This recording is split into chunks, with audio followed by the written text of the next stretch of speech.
Fibonacci retracement को किस तरीके से ट्रेड किया जाता है आज आप इस वीडियो के अंदर सीखने वाले हो। स्पेसिफिकली जब हम बात करते हैं ऑप्शन बाइंग की बैंक निफ्टी के अंदर, तो आप किस तरीके से फिबोनाची को ट्रेड करेंगे, किस तरीके से रिट्रेसमेंट को आप ट्रेड करेंगे, आप आज सीखने वाले हैं घनश्याम यादव सर से। So sir, here we go. Thank you.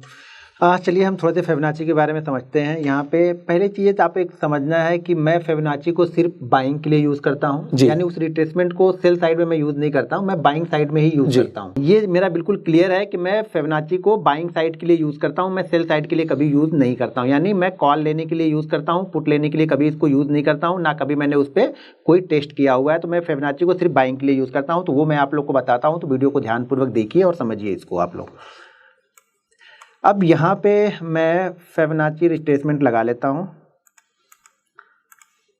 इस चार्ट पे मैंने चार्ट ओपन कर दिया है यहाँ पे, और इस चार्ट पे मैंने फिबोनाची रिट्रेसमेंट यहाँ पे यूज़ किया है। दो चीज़ें ध्यान रखनी है कि ट्रेंड के साथ में पैसा ज़्यादा बनता है, ये ध्यान रखना है आप लोग को। मैं लास्ट वीडियो या फिर जो भी आप मेरी पीछे की वीडियो आपने देखी होगी, तो वहाँ पर भी मैंने यही बताया है कि ट्रेंड के साइड में पैसा ज़्यादा बनेगा अगर आप ऑप्शन बायर हो तो ये ध्यान रखिएगा। तो यहाँ पे जैसे ये फ्राइडे का है, फ्राइडे का ये चार्ट है। फ्राइडे के चार्ट पे पहले चलते हैं। फ्राइडे के चार्ट पे बैंक निफ्टी कुछ गैप अप ओपन होता है, 500-600 पॉइंट का गैप अप ओपन होता है, और उसके बाद ही रिट्रेस होकर नीचे की साइड में आता है। राइट। अब यहाँ पे हम फिबोनाची यूज़ करते हैं, फिबोनाची रिट्रेसमेंट। यहाँ पे कई सारे बाय डिफ़ॉल्ट उनकी सेटिंग रहती है। आप जो भी प्लेटफॉर्म यूज़ करते हो, जिस ब्रोकर का यूज़ करते हो, हर जगह आपको ये फिबोनाची मिल जाएगा आपको। ठीक है। तो यहाँ पर बहुत सारे बाय डिफ़ॉल्ट यहाँ पे मिलेंगे, जैसे 2.23 मिलेगा, 0.38 मिलेगा, 0.5 मिलेगा, 6.8 मिलेगा। तो मैं इन सारी चीज़ों को निकालता हूँ। यहाँ पे क्या रखना है मैं आपको वो बताता हूँ। ये सारी चीज़ें मैं 2.6 की मुझे कोई ज़रूरत नहीं है, इसको मैंने निकाल दिया। ठीक है। 5 की मुझे ज़रूरत नहीं है, मैंने इसको निकाल दिया। ये और ये दोनों मैंने निकाल दिया, और यहाँ पे मैंने एक यूज कर दिया, ऐड कर दिया 7.1 का। ठीक है। ओके। 0.71 का फिबोनाची हमने यूज कर दिया। ये बाय डिफॉल्ट आपको नहीं मिलेगा, ये आपने सेटिंग चेंज करी है। हाँ, ये सेटिंग हमने चेंज की है, तो आपको ये लगा के रखना पड़ेगा। और दूसरा मैं यहाँ पे एक और, इसे ऑन कर दीजिए सर, 0.71 को टिक कर दीजिए। अच्छा, ये और दूसरा मैं यहाँ पे एक और लगाता हूँ, वो है 1.27 का। ओके। ठीक है। दो मैं यहाँ पे लगा के रखता हूँ जी, ये हमारे टारगेट के लिए है। तो ये मैंने यहाँ पे यूज़ कर दिया और इसको मैंने यहाँ पे लगा लिया। अब चार्ट को थोड़ा सा मैं जूम कर लेता हूँ, जिससे आप लोग को चीज़ें अच्छी तरह से दिखेंगी। अब यहाँ पे मैंने थोड़ा सा लो पकड़ लेते हैं, उसे ड्रैग कर लेते हैं। हाँ, ये राइट, थोड़ा सा ठीक है, हो गया, क्लियर हो गया। तो यहाँ पे मैंने हाई पकड़ा, और हाई से लो को यहाँ पे मैंने फिबोनाची रिट्रेसमेंट मैंने ड्रॉ कर दिया है। और ड्रॉ करने के बाद अब यहाँ पे मैं करता क्या हूँ, देखिए मार्केट का ट्रेंड, मैं बार बार बोलता हूँ, ये चीज़ें हमेशा ध्यान में रखिए कि मार्केट के ट्रेंड की साइड में पैसा अच्छा बनेगा अगर आप ऑप्शन बायर हो तो। ठीक है। कोई भी ऑप्शन बायर हो, ट्रेंड को फॉलो करो, सेलर हो, बायर हो, ट्रेंड को फॉलो करो। ट्रेंड जिस साइड में चल रहा है उस साइड में ट्रेड लेने की कोशिश करता हूँ। और खासतौर से फिबोनाची को तो मैं बाइंग के लिए ही यूज़ करता हूँ, सेल के लिए कभी मैं यूज़ ही नहीं करता हूँ। तो यहाँ पे मैंने हाई टेस्ट किया, हाई मैंने ड्रॉ किया, हाई से लो को मैंने ड्रॉ कर दिया है। अब यहाँ पे मैं इसको बाइंग कब करता हूँ वो ध्यान देना। बाइंग मैं तब करता हूँ जब, देखिए होता क्या है ना, जैसे मार्केट यहाँ से गिरना स्टार्ट किया, बीच में कुछ सेलर आए होंगे, यहाँ पे सेलर मार्केट को नीचे लेके वापस गए। एक सेटअप तो हमने ऑलरेडी बताया हुआ है आपको, पहले ट्रेड यहाँ पे मिल चुका है हैमर पे। तो मैं देखियो, मैंने कल भी बताया था और आज भी मैं ये बता रहा हूँ कि ये चीज हमेशा ध्यान रखना कि पहला जो सेटअप बनेगा वो बेस्ट होता है। राइट। ठीक है। अब नहीं पहला बना तो हम दूसरे के लिए जा रहे हैं। ठीक है। तो यहाँ पे अभी मैं क्या करना, हमने ड्रॉ कर दिया, और ड्रॉ करने के बाद ये जो 71 वाला दिख रहा है ना, मैं एंट्री हमेशा 71 के ऊपर लेता हूँ। राइट। इसमें 71 के ऊपर इसलिए लेता हूँ कि देखिए क्या होता है, 50% जो सेलर होंगे जिन्होंने सेल किया होगा, ऑब्जर्व करके निकल चुके होंगे, इस बाइंग मोमेंटम को देख के ऑलरेडी वो निकल चुके होंगे। 50% तक तो वो होल्ड करते हैं। फिबोनाची रिट्रेसमेंट जो 50% होता है वहां तक तो वो देखते हैं कि शायद वापस मार्केट यहाँ से रिवर्स हो जाए, लेकिन मार्केट अब वो रिवर्स होके क्या हो गया, ऊपर की साइड में यहाँ पे निकलता है, और यहाँ पे मैं 71% पे इसको मैं बाइंग करूंगा। ओके। जो भी 71% का यहाँ पे दिख रहा है, ब्रेकआउट पे करोगे ना सर आप? नहीं, अब हमें ब्रेकआउट नहीं, मान लीजिए ये होगा ही नहीं तो क्या करेंगे, जैसे इस लेवल को क्रॉस करेंगे, यहाँ पे जो लेवल आपको दिख रहा है, देखिए सब अलग अलग चीजें हैं। कभी कभी क्या होता है, एक ही जगह पे चार चीजें मैच करेंगी। अगर मैं चार्ट को देखता हूँ तो यहाँ पे मेरे लिए एक ही जगह पे चार चीजें मैच कर रही हैं, लेकिन हम फिबोनाची को यूज कर रहे हैं, तो अभी हमें फिबोनाची देखना है, हो सकता है इसी फ्लो में निकल कैसे जाता। ठीक है। तो यहाँ पे क्या करेंगे, फिबोनाची को जब 71% का जो भी यहाँ पे दिख रहा है, यानी 42,133 पे मैं इसको बाइंग करूंगा। अच्छा, अब बाइंग ही मार दोगे सीधा? बाइंग ही मारूंगा, सीधा सीधा बाइंग करूंगा, यहाँ पे कुछ भी देखना नहीं है मुझे यहाँ पे। और मेरा जो एसएल बनेगा वो रहेगा 38, राइट, 38% का। 30, ये 38 सिर्फ इसीलिए है कि ये मेरा एसएल का काम कर रहा है, बाकी इसका कोई मतलब नहीं है। सिर्फ मेरा एसएल जो होगा वो 38 होगा। फर्स्ट टारगेट मेरा ये 100%, यानी यहाँ पे जो फर्स्ट टारगेट होगा ये, और सेकंड टारगेट मेरा होता है 122%, 127 जो भी 1.27 आ रहा है, ये मेरा सेकंड टारगेट यहाँ पे होता है। सेकंड टारगेट के बाद मैं इसको देखता ही नहीं, उसी मोमेंटम में चल रहा है तो उसी को होल्ड कर रहा हूँ, नहीं तो वो एग्जिट करके जाऊंगा। लेकिन ये ध्यान रखना है आपको कि 71% के ऊपर आज आपको देखिए कभी कभी ऐसा दिखेगा, लेकिन 71 के बाद आप देखोगे, जनरली आप फिबोनाची लगा के देखोगे ना, तो 71 के बाद ये इस तरीके की मूव करता है, मतलब यहाँ से निकलता है तो दनादन ये 100% के पास पहुंच ही जाता है। फर्स्ट टारगेट आपका 100%, इसको आपको फॉलो करना है। एसएल अगर किसी कारणवश ये नीचे आता है, आपके एसएल को हिट करता है, तो वहां पे सोचना नहीं है। बहुत सारे लोग एसएल पे सोचने लगते हैं, निकलूं ना निकलूं। हाँ, 5-10 पॉइंट का वो जो बफर रहता है उसको आपको देखना पड़ेगा, बाकी एसएल के पास सोचना नहीं है, निकल जाना है। क्योंकि जब यहाँ से ये वापस रिवर्स होगा ना, जब ये 71% फेल होता है ना, तो ये काफी तेजी से नीचे आता है और फिर ये इस लो को भी रिस्पेक्ट नहीं करेगा, इस लो को ब्रेक कर देगा ये। राइट, ज्यादातर टाइम मैंने ये देखा, लेकिन मैं सेल साइड में, जैसा मैंने बताया, मैं सेल साइड में यूज नहीं करता हूँ, लेकिन जैसे इस लेवल को ब्रेक करेगा वो इस लेवल को भी ब्रेक करने की तैयारी कर चुका होता है। राइट, तो इसलिए आपको एसएल लेके निकल जाना है, एसएल पे आपको होल्ड नहीं करना। वहां पे टारगेट जैसा कि 100% और यहाँ पे वो जो भी हमारा 127, ये हमारा दो यहाँ पे टारगेट होते हैं। जनरली ये टारगेट बहुत फास्ट अचीव होते हैं, और ऑप्शन बाइंग में हमें क्या चाहिए था, फास्ट चाहिए होता है, मोमेंटम चाहिए, मोमेंटम चाहिए होता है कि फास्ट किस तरह से बहुत जल्दी हमारे टारगेट के पास पहुंचे। जितना जल्दी पहुंचेगा, अगर मान लीजिए सुबह उसने स्टार्ट किया 42,200 पे और वो शाम को 42,300 जाता है ना, तो शायद हमें कुछ नहीं मिला। लेकिन सुबह वो 42,200 स्टार्ट करता है और 2 मिनट में 42,300 पहुंच जाता है ना, मजा आ गया। फिर ऑप्शन बाइंग में मजा आ गया, वही होगा जो मजा बोलते हैं ना कई सारे लोग, मजा आ गया, तो वही मजा यहाँ पे आ जाएगा। तो हमें मजा ही आ जाएगा सर, 2 मिनट में 100 पॉइंट मिल रहे तो मजा ही आ जाएगा। फास्ट चाहिए बिल्कुल, तो हमें ऑप्शन बायर को बिल्कुल फास्ट और क्लियर होना चाहिए। और ऑप्शन बायर को ज्यादा सोचना नहीं चाहिए। स्टॉप लॉस के पास तो बिल्कुल नहीं सोचना चाहिए कि मैं वहां पर रखूं रोकूं। टारगेट के पास में भी नहीं सोचना चाहिए, क्योंकि वो टारगेट के पास में भी जाके अगर 10 मिनट रुक गया ना, तो हमारा प्रीमियम वो 10-15 पॉइंट का प्रीमियम खा जाएगा। अगर 300 का प्रीमियम चल रहा है ना, तो 10-15 पॉइंट का प्रीमियम वो तुरंत ही लेके चला जाएगा। जब भी फास्ट मूव होता है तो ये हमेशा ध्यान में रखिएगा, उस फास्ट मूव को अगर बैंक निफ्टी ने होल्ड कर दिया तो आपका प्रीमियम 10-12-15 पॉइंट कम होना ही होना है। उस फास्ट मूव में एक क्वांटिटी आप निकाल दो। एक क्वांटिटी का मतलब कि आपका 70% 80% क्वांटिटी कोशिश करो कि निकाल दो, 20% रखो, ज्यादा लालच मत करो। वो मोमेंटम अगर आगे चला तो ठीक है, नहीं चला तो वहां पे प्रॉफिट बुक करके आप निकल जाओ। अब इसमें आपके जो क्वेश्चन होंगे अपने, सबसे पहले तो सर ये है कि अभी हमने एक दिन का लिया और इसकी बैक टेस्टिंग करते हैं थोड़ी सी, है ना। इसको हम पीछे चलते हैं। इसको क्योंकि लोगों को जितना हम ज्यादा एग्जांपल्स देंगे उतना ज्यादा क्लैरिटी बनती है। इसको हम नहीं, इसे छोड़ दो यहीं पे, आप बैक कर दो, ये लगा रहेगा सर, हटेगा थोड़ी। अब हम यहाँ पे आते हैं, देखते हैं, ठीक है। अभी हम सिर्फ बाइंग के लिए यूज करने वाले हैं। नहीं, हम बाइंग के लिए मैं यूज करता हूँ, मैं सेलिंग के लिए यूज ही नहीं करता। राइट, मैं सिर्फ और सिर्फ, मेरा माइंड क्लियर है, मैं बाइंग के लिए ही यूज करता हूँ, सेलिंग के से मेरा कोई मतलब नहीं है। राइट, तो हमने इसको यहाँ पे यूज कर लिया, थोड़ा सा हल्का सा नीचे, हल्का सा, बट एक ही बात है, वो तो कोई ज्यादा फर्क नहीं पड़ेगा। हाँ, थोड़ा 19-20 तो रहेगा, वो कोई फर्क। हाँ, ये क्लियर है। मैं आप लोगों को ये बताना चाहता हूँ, जब भी आप फिबोनाची यूज करते हो, जब भी आप जिस टाइम फ्रेम पे ट्रेड कर रहे होगे ना, उस टाइम फ्रेम पे हाईएस्ट पॉइंट और लोएस्ट पॉइंट को कनेक्ट करना है उस टाइम फ्रेम पे। आप समझ रहे हैं? तो ये तो पूरा दिन की बात हो गई।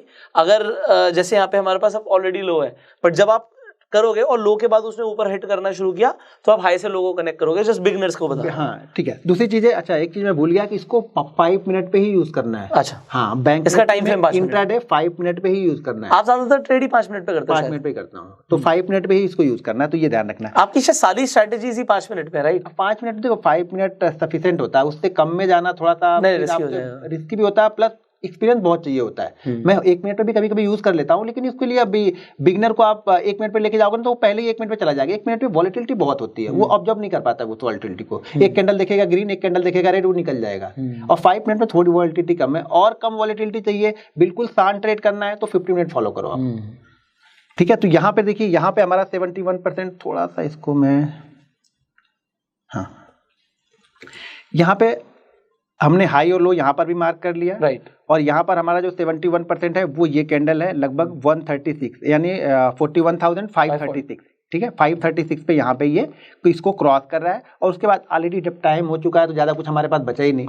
अभी टाइम को तो हम नहीं देख सकते कि कब ब्रेक करेगा, 1 बजे कर रहा है, 2 बजे कर रहा है, 3 बजे कर रहा है। कोशिश करो कि अगर ये 12, 12:30, 1, 1:30 के बीच करता है तो एक अच्छा मोमेंटम मिलता है। अब 3, सवा 3 बजे अगर करेगा भी तो हम क्या लेंगे, नंगा नहाएगा क्या, निचोड़ेगा क्या, टाइम ही नहीं बचा आपके पास में। तो यहाँ पे जैसे इस लेवल को इसने निकाला 39 को, ये ऑलरेडी 650 के पास तक गया। अगर लास्ट तक देखेंगे या मोमेंटम यहाँ पे देखेंगे तो 622 तक गया, यानी ऑलरेडी आपको यहाँ पे लगभग 90 पॉइंट की मूवमेंट इसने देके गया है यहाँ पे इस जगह पे। अब थोड़ा सा पीछे और चलते हैं। ध्यान ये हमेशा रखना है कि इसको हम इंट्राडे के लिए ही इसे यूज करना है। इंट्राडे के लिए अगर ये सेटअप बनता तो सर बीटीएसटी इसमें नहीं बनता आपके अकॉर्डिंग, या बनता है? नहीं, बीटीएसटी देखिए, बीटीएसटी के लिए मैं बार बार बोलता हूँ, बीटीएसटी सबसे अच्छा ब्रेकआउट पे होता है। अगर 4-5 दिन बैंक निफ्टी कहीं पर भी रुका हुआ है, कहीं पर भी रुक गया, एक रेंज बना दिया और उस रेंज के अपर एंड के पास में जाके क्लोज कर रहा है तो एक बार मैं छोटा सा रिस्क ले लूंगा, बस वही पे बीटीएसटी। बाकी बीच में बीटीएसटी में प्लान ही नहीं करता। और वो भी सिर्फ प्रॉफिट से, वो भी प्रॉफिट वाले, ये ध्यान रखना कि प्रॉफिट कैपिटल से नहीं, कैपिटल से नहीं। कैपिटल रात भर में क्या हो, क्या हो, कुछ भी हो सकता है। हाँ, कोई न्यूज आ गई, रसिया ने यूक्रेन को कुछ कर दिया, यूएस मार्केट गिर गई, कुछ भी हो गया तो भैया उतना ही जाए जितना कल का प्रॉफिट किया था, इससे ज्यादा ना जाए। बस ये रिस्क मैनेज करना बहुत जरूरी है। लोग रिस्क मैनेज करने में फोकस ही नहीं करते, उनको सिर्फ पैसा बनाना चाहिए, बनना चाहिए पैसा। अब देखिए ध्यान, यहाँ पे देखिए, यहाँ पे आप यूज नहीं कर सकते, यहाँ पे है ही नहीं। यहाँ पे इसको, ये अच्छा कब होता है, देखिए 2 चीजें यहाँ पे ध्यान दीजिए, इस चार्ट को और इस चार्ट को जरा ध्यान से देखें। इस चार्ट में क्या है, इस चार्ट में एक ट्रेंड है, नीचे की साइड में जा रहा है, राइट। तो इसका रिट्रेसमेंट होगा तो अच्छा होगा। इस चार्ट में आपको क्या दिख रहा है, साइडवेज है। तो क्या होगा ना, बहुत सारे लोग फिबोनाची जब जान जाएंगे तो उसको क्या करेंगे, यहाँ पर भी यूज करने लगेंगे। तो आप हमेशा पहले चार्ट के ट्रेंड को देखो, क्लियर देखो कि क्लियर गिरते हुए जा रहा है कि नहीं गिर रहा है। अब ये क्लियर गिरते हुए यहाँ पे जा रहा है तो हमें यहाँ पे चांसेस है कि ये ऑलरेडी अच्छा खासा पॉइंट यहाँ पे बैंक निफ्टी ऊपर से देखेंगे तो 41,600 से आ चुका है, लगभग 41,300, यहाँ पे 300 का डाउनफॉल है। और इसमें क्या है, कुछ भी नहीं है। यहाँ पे देखिए 9 और यहाँ पे देखेंगे तो 7, 200 का डाउनफॉल है। लेकिन वो डाउनफॉल में भी वो जो स्ट्रेंथ होती है गिरने वाली ना, वो स्ट्रेंथ दिख नहीं रही। यहाँ पे बायर कंट्रोल करके बैठे हुए हैं यहाँ पे इसको, तो यहाँ पे कुछ खास नहीं है। यहाँ पे देखिए, यहाँ पे है, अब इसको हम यूज करते हैं क्योंकि यहाँ पे अच्छा खासा ये डाउनफॉल हमें मिला हुआ है। राइट, यहाँ पे तो आप हैमर भी नहीं छोड़ते, यहाँ पे हैमर ही नहीं छोड़ेंगे हम। देखिए बहुत अच्छी जगह पे अगर बन रही है ना, तो आपको ये सब चीजें जैसे जैसे आपको एक्सपीरियंस होगा ना, ये सब सारी चीजें ऑटोमेटिक आपको दिखनी स्टार्ट हो जाएंगी। लेकिन अगर आपने 2 लॉस कर लिया है ना, तो वो हैमर आपको दिखेगा नहीं, वो आपको ये तो बेकार है, तो चल रहा है, ट्रेंड चल रहा है, ट्रेंड के अगेंस्ट में नहीं जाऊंगा, बस खत्म हो गई आपकी कहानी, वो बेकार है फिर आपके लिए। अब यहाँ पे देखिए, इसको मैं निकाल देता हूँ, नहीं तो फिर कंफ्यूज होंगे हम। अब यहाँ पे वापस थोड़ा सा आगे जाना पड़ेगा अपने, कोई बात, उसे वहीं से बस ड्रैग कर लीजिए नीचे से, यहाँ तक लेके चलते हैं, थोड़ा सा ऊपर हल्का सा। अच्छा ये, हाँ ये क्लियर हो गया, ऊपर क्लियर है, ठीक है। तो यहाँ से वापस मैंने हाई और लो को मार्क कर लिया, राइट। और मार्क करने के बाद वापस 71% को हमने देखा। अब ये होगा क्या ना, जो बिगनर रहता है ना, वो ये यहाँ पे क्या ध्यान देते हैं हम लोग, बिगनर क्या देगा, ऑलरेडी यार यहाँ से चलते हुए यहाँ पे आ रहा, तो मैं यहाँ पे ट्रेड लूँ या ना लूँ, बहुत ऊपर आ चुका है, बहुत ऊपर आ चुका है। तो जाहिर सी बात है वो सोच उसकी सही है, लेकिन कैसे ट्रेड लेते हैं, देखिए क्या होगा। अब मान लीजिए ये हैमर हमें मिल गई थी, पर ऑलरेडी हैमर का हमने बताया हुआ है, हैमर पे हमने ट्रेड कर लिया और हैमर में यहाँ पे एक मोमेंटम ब्रेक हो रहा है मेरा, बराबर है। तो यहाँ पे मैंने बुक कर लिया, यहाँ पे जो भी प्रॉफिट था मैंने बुक कर लिया। अब मान लीजिए यहाँ पे मुझे अगर 2000 का प्रॉफिट हुआ है, तो मैं यहाँ पे 500 का रिस्क तो लूंगा ही लूंगा ना। तो ये रिस्क आपको ये पैसे बना के देगा यहाँ पे, क्योंकि अगर हम रिट्रेसमेंट यूज करते हैं तो जाहिर सी बात है कि कोई ना कोई नीचे से सेटअप बन के आ रहा होगा वो रिट्रेसमेंट के बाद में। तो अगर आपने पहले सेटअप को ट्रेड किया तो ठीक है, नहीं कोई सेटअप बना है, ऐसे ही जा रहा है तो ठीक है, फिर हम यहाँ पे बाइंग करेंगे अपनी, हमारा सेटअप बन रहा है तो हम बाइंग करेंगे।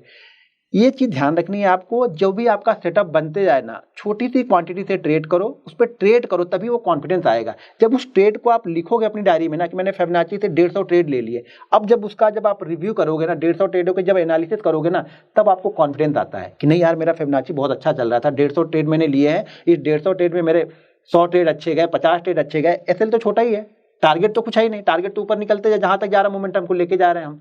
तो हमेशा लिख के रखो जो भी ट्रेड आपने किया है, जिस पैटर्न पे किया है, आपकी कोई सेटअप हो उस पे आप ट्रेड कर रहे हो तो उसको लिख के रखो। लिखने से ये होगा कि उसकी एनालिसिस हम कर सकते हैं, इसमें क्या कमियां हैं और क्या अच्छाइयां हैं। जो कमियां होंगी उसको दूर करेंगे, जो अच्छाइयां होंगी उसको और स्ट्रांग करते हुए जाएंगे, तो वो सेटअप आपके लिए वर्क करने लगेगा। सेटअप आपके लिए तभी वर्क करेगा जब आप 150-200 ट्रेड लोगे, वैसे आपके लिए कोई भी सारे सेटअप बेकार। मैं सारे बता दूंगा, मैं सारे से प्रॉफिट निकाल लूंगा, आप सारे से प्रॉफिट नहीं निकाल पाओगे। सेटअप के साथ साथ कई जगह पे आप क्या देखते हैं कि बैंक निफ्टी क्या कर रहा है उस समय, ये भी देखना पड़ता है कि घोड़ा दौड़ के कितना आ गया। पता तो ऐसा तो नहीं घोड़ा दौड़ के तो आ रहा है, सेटअप भी बन गया, लेकिन घोड़ा थक गया वहां पे आते आते, तो वो सब चीजें आपको ध्यान रखनी पड़ती हैं। सो मुझे आई थिंक लोगों को इसमें क्लियर हो गया होगा कि इस तरीके से रिट्रेसमेंट को ट्रेड करना है। इंपॉर्टेंट क्या था कि सर ने ना फिबोनाची की सेटिंग्स चेंज करी है।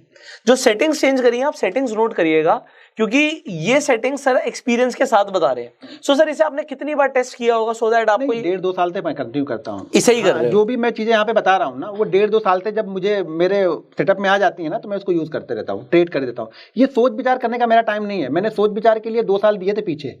वो 2 साल मैंने जो पीछे 2017, 18, 19 ये थे ना, ये सब सारे सोच विचार के लिए छोटी छोटी क्वांटिटी थे, मैंने टेस्ट किए हुए हैं। उसके बाद मुझे जो मैं मतलब लिख के आप रखो, लिख के रखोगे तो ही आपको कॉन्फिडेंस है। मैं कितना भी बता लूँ ना, कॉन्फिडेंस नहीं आएगा। जब तक आप खुद 100 ट्रेड करने के बाद आप प्रॉफिट में नहीं रहोगे तब तक कॉन्फिडेंस नहीं आएगा। तो आपको लिखना पड़ेगा, लिख के आप देखोगे तभी आएगा।